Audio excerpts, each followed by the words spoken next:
Kemudian tantangan yang kedua adalah fashion, baju, pakaian. Nah, ini juga menjadi problem kita umat Islam. Kita itu oleh Allah sudah diminta menggunakan baju yang halalan, thayyiban, yang syar'i, terutama bagi istri dan anak-anak perempuan kita yang sudah balik. Tetapi yang kita lihat, coba kita amati bersama di masyarakat, di jalan-jalan, dimanapun, tentu kita miris sekarang ini. Orang sudah sangat-sangat tidak peduli dengan pakaian. Nah, kita lihat bersama. Ya, kalau kita tanya KTP-nya apa, pasti Islam. Banyak sekali orang-orang yang bangga dengan pakaiannya, yang pakaiannya itu justru memamerkan auratnya. Dan ini Allah sudah pertegas, ya. Allah sudah berikan arahan, sudah berikan perintah kepada Rasulullah, pada Nabi kita, supaya Nabi kita itu menyampaikan kepada istri dan anak-anak perempuan kita yang mukmin, mukminah. Ini bisa kita lihat dalam surat Al-Ahzab ayat 59. Allah berfirman, A'udzubillahi minasyaitonirrajim. Ya ayyuhan nabi kulli azwajika wa banatika wa nisa'il mu'minina wa yudnina 'alaihina min jalabihinna. Dzalika adna ayya'rafna fala yu'dzaina wa kana Allahu ghafurur rahima. Jelas sekali. Artinya, wahai Nabi, Nabi siapa? Nabi kita, Nabi Muhammad. Wahai Nabi, katakanlah kepada istri-istrimu dan anak perempuanmu dan istri-istri orang mukmin, hendaklah mereka menutupkan jilbabnya ke seluruh tubuh mereka. Yang demikian itu agar mereka lebih mudah untuk dikenali, sehingga mereka tidak diganggu. Dan yang demikian itu Allah Maha Mengampun atau Maha Pengampun lagi Maha Penyayang. Ada dua pertimbangan Allah kenapa jilbab itu wajib, yang harus kita pahami di sini. Ilat hukumnya dua. Yang pertama, supaya wanita-wanita, anak-anak muslimah kita ini, anak-anak perempuan yang mukminah ini, yang beriman kepada Allah ini, kenapa diminta untuk berjilbab? Yang pertama, agar mudah dikenali, ya, ayya'rafna, jadi mudah dikenali.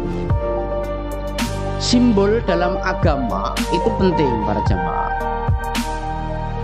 karena ini bagian dari ekstrinsik sebuah ciri agama. Agama tanpa simbol kami kira juga susah untuk dikenali agama apa itu. Maka semua agama, entah itu agama samawi maupun agama ardi, para sosiolog itu membagi dua agama. Agama samawi bahwa agama langit, agama yang punya kitab-kitab suci dan para nabi, dan agama ardi sekalipun, agama yang berdasarkan filsafat, pemikiran hidup manusia, semuanya ada simbol.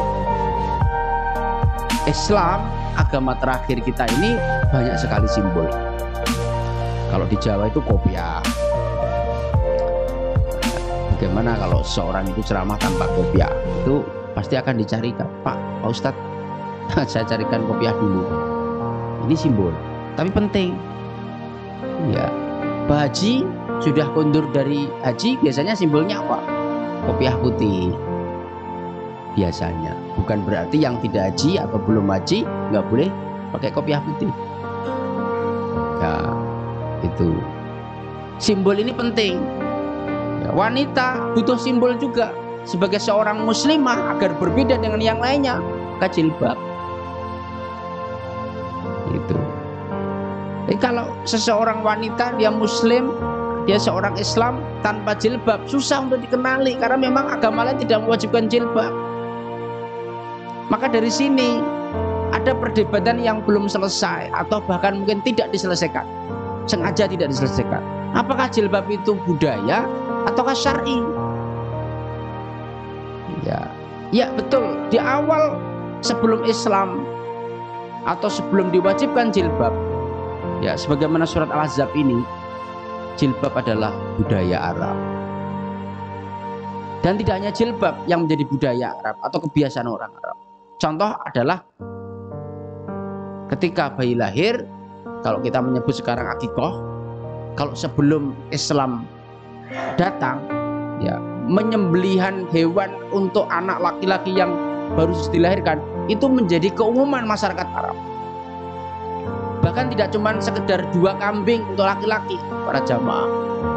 Kalau orang Arab kuno itu mereka istrinya melahirkan laki-laki, dia akan menyembelih 100 ekor unta. Tetapi proses setelah menyembelih inilah yang tidak syar'i, banyak kemusyrikannya.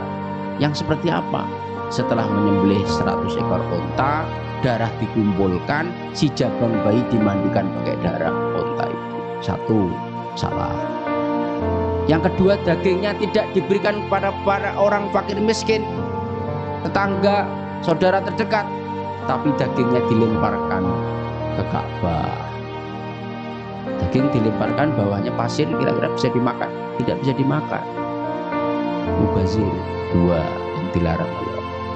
Yang ketiga, ketika bayi itu sudah dimandikan pakai darah unta tadi itu, maka orang-orang keluarganya dan para pimpinan-pimpinan suku itu keliling Ka'bah dengan telanjang bulat. Yang ketiga ini proses diwan. Jadi ini yang diluruskan oleh Allah, diperbaiki syariatnya. Tetap ada penyembelian sebagai rasa syukur, tapi diposisikan sebagai penyembelian yang halalan thayyiban. Apa itu? Laki-laki 2 domba atau 2 kambing, dagingnya dibagi-bagikan, dikonsumsi boleh, kemudian diberikan nama yang baik di hari ke-7, dipotong atau dicukur rambut. Nah, oleh Islam kemudian diluruskan, ditambahi syar'i yang baik, ya, dihindarkan kepada proses-proses yang musyrik. Nah ini adalah budaya Arab kuno yang tetap dipakai. Termasuk jilbab itu adalah budaya Arab kuno.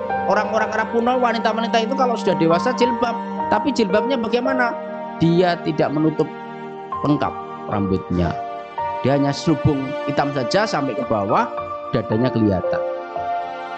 Peristiwa di mana ayat ini turun para jamaah itu ketika Hafsah itu adalah putri Umar bin Khattab. Ya, Hafsah itu seumuran dengan Aisyah, istri Nabi. Ya, ketika sudah diperistri Nabi, Hafsah itu main dolan di rumahnya Nabi. Ya, dulu belum diwajibkan jilbab. Hafsah tidak pakai jilbab versi Arab kuno. Itu, dan dadanya kelihatan, luar biasa kelihatan. Nabi melengos, tidak mau melihat. Kemudian meminta Aisyah untuk menasihatkan kepada Hafsah, yang pada akhirnya Hafsah menjadi istri Nabi juga. Setelah nanti Hafsah menjanda. Nah, diminta untuk menutupi dadanya, dan kemudian turun ayat ini. Nah, jadi ada asbabun nuzulnya, ya, sebab-sebab turun ayat. Nah, sehingga jilbab ini bukan lagi menjadi budaya. Kalau ada pernyataan misalnya ulama mengatakan ya jilbab budaya, ya itu dulu sebelum diwajibkannya jilbab atau sebelum Islam secara kuat ya berkembang di Madinah. Nah, tapi ada budaya yang kemudian disyar'ikan menjadi tuntunan syariat. Kenapa? Karena oleh Allah dirasa baik dan menyelamatkan bagi umat Islam. Nah, maka tentu kita berharap keluarga kita jika punya anak wanita, anak putri yang sudah balik, ya kita dorong, kita edukasi. Ya, kalau istri kita pastilah kita berharap, kita berdoa, kita nasihatkan. Kalau memang belum berjilbab, kita minta untuk mengulurkan jilbabnya, menutupi. Ya, kalau keluar, ya, kalau di dalam rumah semuanya mahram ya tidak perlu pakai jilbab. Tapi kalau keluar sudah ketemu orang yang bukan muhrim, tentu harus menutupi aurat.